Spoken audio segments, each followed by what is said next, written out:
Si esta historia te llega al corazón, no olvides suscribirte y decirme en los comentarios desde qué ciudad o país la estás viendo. Tengo mucha curiosidad por saber dónde se escucha mi voz hoy. La mañana después de que Fabián se fue, la casa se envolvió en un silencio que no había sentido en años. Ni pasos en la escalera, ni el murmullo grave de su voz desde la cocina, ni el tintineo de las llaves arrojadas sobre la encimera, solo el suave tic-tac del reloj de pie en el pasillo y el roce de las hojas contra la ventana por primera vez en mucho tiempo. ¿Alguna vez has vivido una situación que cambió tu vida para siempre? Déjanos tu comentario y hazte suscriptor porque esta historia te va a impactar de una manera que no esperabas. Ese silencio se sintió como un regalo.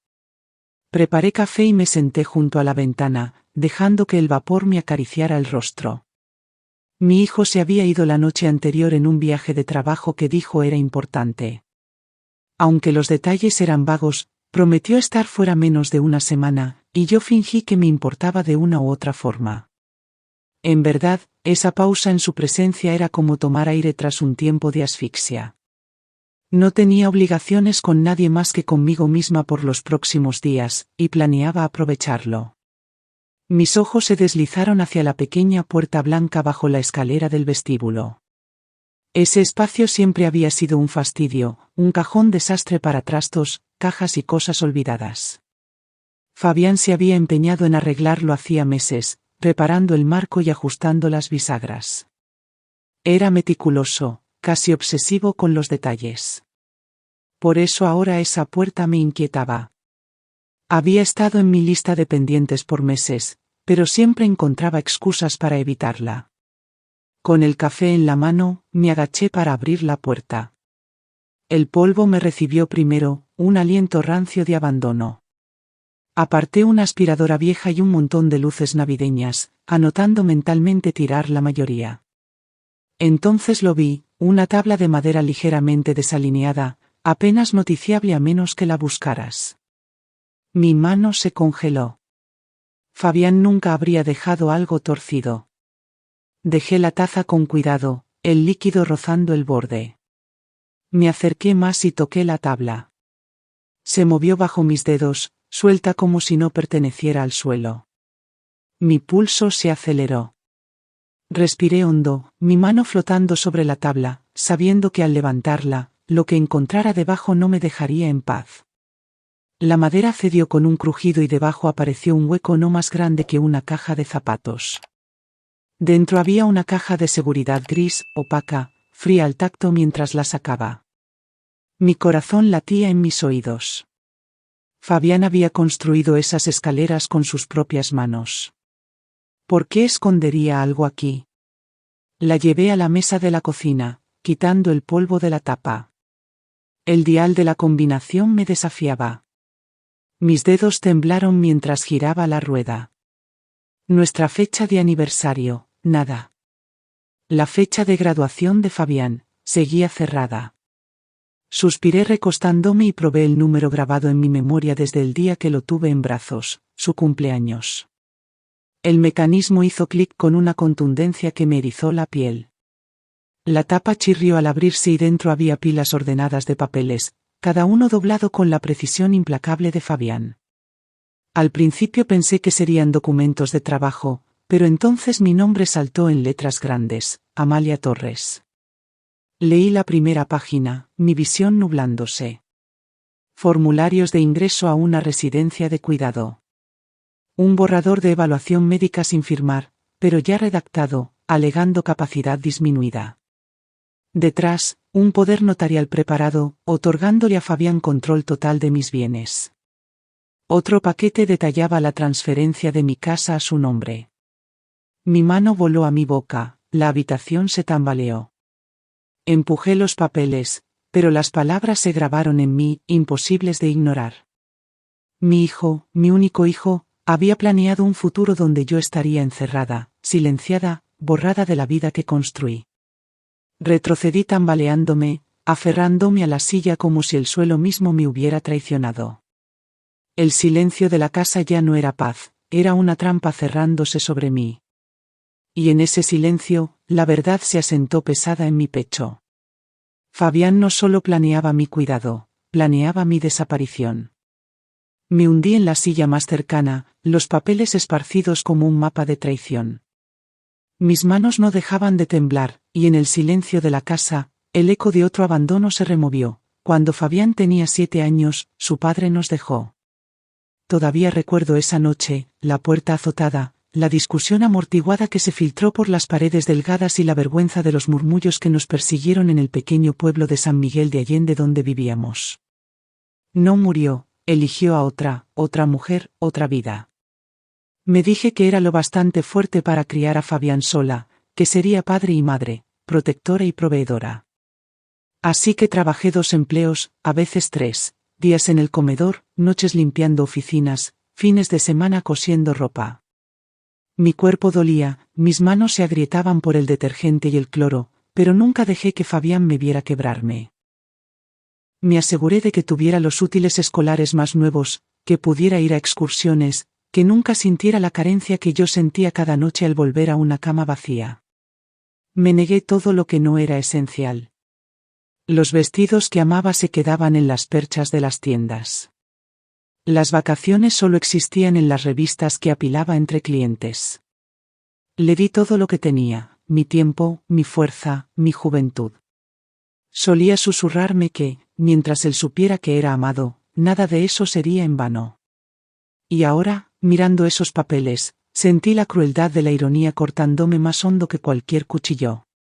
Mi esposo se fue para construir una vida sin mí, y mi hijo, la razón por la que sobreviví esos años, planeaba encerrarme, arrancarme el nombre de la casa que luché por mantener. La traición no era solo suya, era la historia repitiéndose, como si el amor nunca fuera suficiente para mantener a un hombre leal a mí.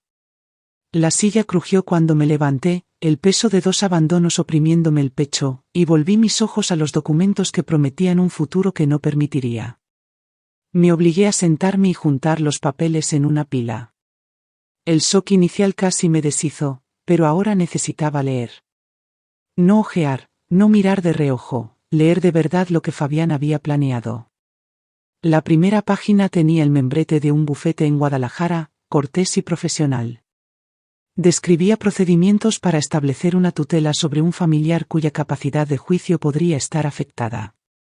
Mi nombre estaba escrito pulcramente en el primer párrafo, como si ya no pudiera entender mi propia vida. Mi pecho se apretó mientras seguía el lenguaje frío que me reducía a un número de caso. Detrás, un borrador de evaluación médica medio lleno con notas que nunca di. Olvidadiza a veces, decía una línea, dificultad para manejar tareas del hogar. Mentiras escritas como si fueran observaciones.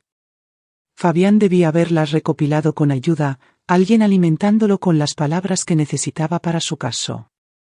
Al pie de una página, una nota a lápiz en una letra que no era la suya, hablar con Lorena sobre el momento. Su esposa. Mi estómago se revolvió. No era solo Fabián, ella también estaba en esto. Juntos habían discutido mi futuro como si fuera un mueble para mover. Seguí leyendo. Cada documento cortaba más profundo, un borrador de poder notarial con el nombre de Fabián escrito bajo la línea que me despojaría de autoridad. Una transferencia de activos que ponía mi casa y cuentas bajo su control. Cada página estaba lista, esperando solo firmas y un sello legal. Me puse de pie abruptamente, los papeles temblando en mis manos. La rabia amenazaba con desbordarse, pero la contuve, estabilizándome. Si quería sobrevivir, debía estar tranquila, más lista que él. Saqué la vieja impresora del escritorio del pasillo e hice copias de cada página. Cada hoja fue a una carpeta manila que marqué con una sola letra. Devolví los originales a la caja, bajé la tabla al suelo y cerré la puerta blanca bajo la escalera, como sellando un fantasma. La carpeta que subía al segundo piso pesaba más de lo que cualquier papel debería. La guardé en el fondo de mi closet, cerrada con candado de cedro y acero, y me senté en el borde de mi cama sabiendo que la pregunta no era si Fabián actuaría, sino cuándo. El teléfono sonó justo después del atardecer, su tono cortante rompiendo el silencio de la casa. El nombre de Fabián iluminó la pantalla y por un momento consideré dejarlo sonar, pero presioné el botón verde, estabilizando mi respiración mientras su voz llegaba cálida y ensayada. Hola, mamá. ¿Cómo estás? Su tono era casual, incluso cariñoso, como el de cualquier hijo lejos de casa. Pero ahora escuchaba algo más, un hilo fino de cálculo que nunca antes había notado. Bien, dije suavemente, solo ocupándome de la casa. Río. Esa casa te mantiene con las manos llenas, ¿verdad? Es mucho para una persona. A veces pienso si no estarías más feliz en un lugar más sencillo. Las palabras salieron suaves, envueltas en preocupación, pero las escuché por lo que eran, una prueba, una semilla sembrada. Mi corazón latió fuerte, pero solté una risa. Ay, tú me conoces. Necesito mis proyectos. Hubo una pausa, como si pesara mi respuesta. Luego continuó.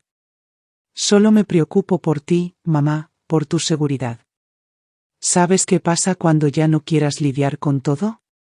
¿Y si necesitas más cuidados? Apreté el teléfono, las uñas clavándose en mi palma. Sonaba tan tierno, pero los documentos en mi closet me decían exactamente qué significaban esas palabras. No hablaba de cuidado, ensayaba control. Gracias por pensar en mí, respondí manteniendo el tono ligero. Pero por ahora estoy bien, claro. Si esta historia te llega al corazón, no olvides suscribirte y decirme en los comentarios desde qué ciudad o país la estás viendo. Tengo mucha curiosidad por saber dónde se escucha mi voz hoy. Dijo rápido, casi demasiado. Solo quiero que estés cómoda. Eso es todo. Hablaremos más cuando regrese. Intercambiamos unas palabras más, su voz suave, la mía firme, hasta que la llamada terminó. Bajé el teléfono lentamente, mirando la pantalla oscura. Mi mano temblaba, los nudillos blancos de tanto apretar. El silencio tras la llamada fue más pesado que sus palabras. Ya me estaba preparando para la historia que quería que creyera, y yo debía decidir si enfrentaba la mentira ahora o lo dejaba caminar más hondo en su propia trampa. A la mañana siguiente manejé al centro de San Miguel de Allende con la carpeta Manila guardada en mi bolsa. Mis manos temblaban en el volante, pero mi mente estaba clara. Si Fabián creía que podía despojarme de mi vida, me había subestimado. No iba a esperar a que él diera el primer paso. Estacioné frente a una oficina de ladrillo cerca del juzgado, el nombre, Torres y Asociados, pintado en el vidrio. Hace años, una de mis mejores amigas de la parroquia, Clara, se fue a estudiar Derecho. No la había visto en mucho, pero recordaba su manera serena de escuchar, su mente aguda, incluso de niña. Esperaba que no hubiera cambiado. Me recibió en su oficina, la sorpresa cruzando su rostro, luego preocupación al ver la tensión que cargaba. Amalia, ¿qué te trae por aquí? Cerré la puerta y puse la carpeta en su escritorio. Mi voz era firme, aunque mi garganta dolía. Necesito saber cómo protegerme de mi propio hijo. Clara frunció el ceño mientras leía página tras página. Su gesto se endurecía cuando levantó la vista. Sus ojos eran compasivos pero decididos. Está preparando declararte incapaz, pero hay pasos que podemos tomar. Crearemos un fideicomiso a tu nombre que nadie pueda tocar sin tu consentimiento. También estableceremos directivas médicas para bloquear cualquier reclamo falso sobre tu salud. No podrá tocar tus bienes. Sus palabras me estabilizaron pedazo a pedazo. Por primera vez desde que encontré la caja, sentí que recuperaba el control. Pasamos horas redactando documentos, su mano guiando la mía en formularios que convirtieron el miedo en acción. Cuando me fui, llevaba no solo copias de escudos legales, sino el fuego silencioso de alguien que se niega a ser borrada. Esa noche en casa abrí mi laptop y revisé las redes sociales. La esposa de Fabián había subido una foto sonriendo junto a un letrero de bienes raíces con el pie de foto, emocionada por espacios más grandes, pronto. Mi estómago se retorció. Ya contaba mi casa como suya. Cerré la laptop con un chasquido decidido. Si pensaban que estaba ciega, Estaban a punto de descubrir que mis ojos eran más agudos de lo que imaginaban. Cuando Fabián regresó de su viaje, lo invité a cenar. Me dije que era para guardar las apariencias, pero en el fondo quería verlo cara a cara, estudiarlo con el conocimiento que ahora tenía. Cociné su pollo asado favorito, puse la mesa como si nada hubiera cambiado y lo recibí en la puerta con una sonrisa que ensayé frente al espejo. Me besó la mejilla, cálido y relajado, como si no hubiera estado planeando mi desaparición mientras estaba fuera. Me obligué a no retroceder. Comimos despacio, la charla ligera, sus reuniones, el clima, pláticas del vecindario. Esperé, paciente como gato en zacate alto. Llegó después del postre. Como esperaba, dejó el tenedor, cruzó las manos y se inclinó con esa expresión ensayada de preocupación. Mamá, ¿has pensado en simplificar tu vida? Tal vez mudarte a un lugar con más apoyo, donde todo esté resuelto por ti. Mi pulso latió en mi garganta, pero mantuve la sonrisa suave. Qué considerado, Fabián. Siempre quieres lo mejor para mí. Sus hombros se relajaron, pero presioné, ladeando la cabeza. Hablando de simplificar, ¿cómo van tú y Lorena con las finanzas? Imagino que esa casa nueva que mencionaron debe costar un ojo de la cara. Un destello cruzó su rostro, tan rápido que muchos lo habrían pasado por alto. Sus dedos tamborilearon antes de controlarse. Estamos bien, mamá. Solo planeando a futuro. Eso es todo. Asentí fingiendo aceptar, aunque por dentro ardía. Cada palabra confirmaba el plan trazado en esos papeles ocultos. Creía que me estaba llevando a rendirme cuando en realidad yo medía hasta donde estaba dispuesto a llegar. Cuando se fue agradeciéndome la comida, cerré la puerta suavemente tras él. Mi sonrisa se desvaneció al sonar el cerrojo. El aire en la casa pesaba otra vez, pero me mantuve quieta, guardando la furia para el momento que importaría. 2 semanas después, Fabián llegó a mi casa con una sonrisa demasiado amplia para ser sincera. Traía una carpeta bajo el brazo y dijo que había arreglado una reunión rápida con un notario. Solo para firmar unos papeles sencillos. Su voz era suave, persuasiva, como si me pidiera firmar por un paquete en lugar de mi vida entera. Dejé caer los hombros, fingiendo cansancio. Si crees que es necesario, Fabián. Confío en ti. La mentira sabía amarga, pero la dije con la fragilidad que él esperaba.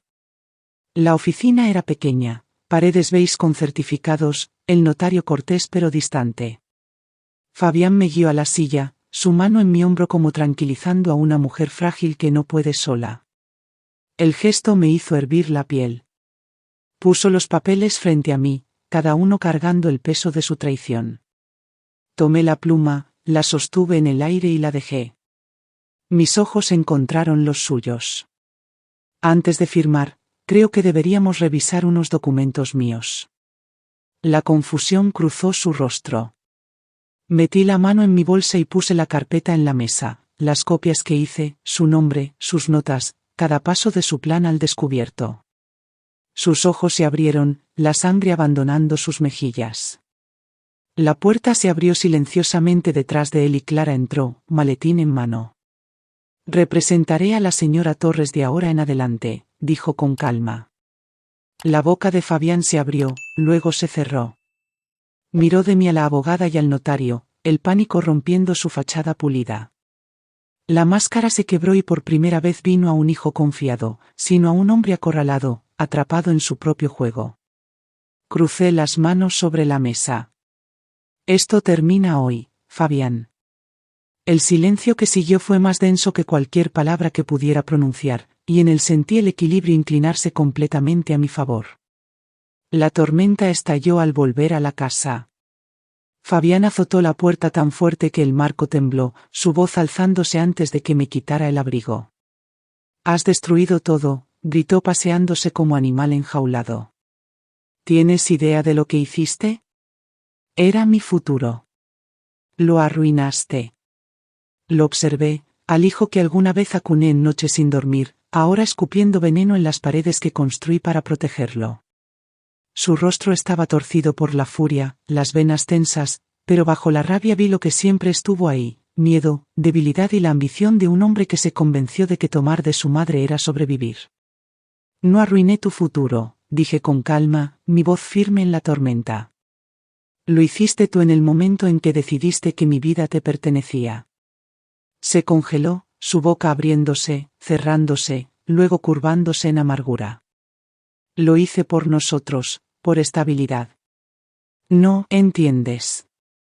Lo corté con una mirada. No, Fabián.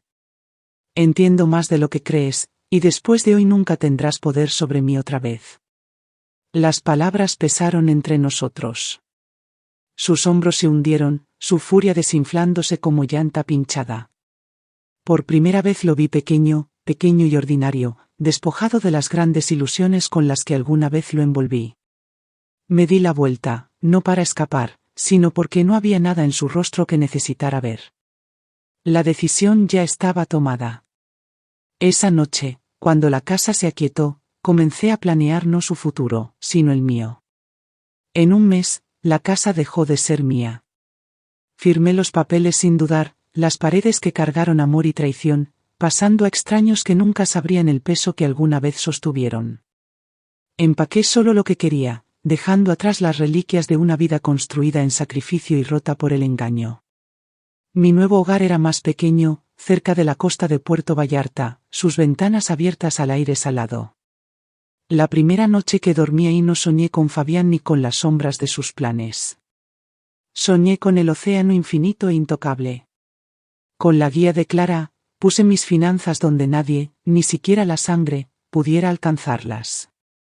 Cada firma, cada transferencia era un hilo cortado, no de familia, sino de cadenas que confundí con amor. Al atardecer caminé por la orilla, el cielo pintado de rosa y dorado. La marea susurraba a mis pies, constante y segura. La caja bajo la escalera reveló más que la traición de mi hijo, me mostró mi propia fuerza enterrada, pero esperando. Durante años viví como si mi valor dependiera de otros, de un esposo que se fue, de un hijo que intentó borrarme. Ahora vivía para mí. Me quedé ahí hasta que la última luz se desvaneció, las olas borrando mis huellas, y sentí al fin la alegría serena de una vida que solo me pertenecía. ¿Qué habrías hecho tú en esta situación? Escribe tu comentario con tu opinión y conviértete en suscriptor para más historias que te harán reflexionar sobre la vida real. Gracias por escuchar. No olvides suscribirte y compartir tu historia en los comentarios. Tu voz importa.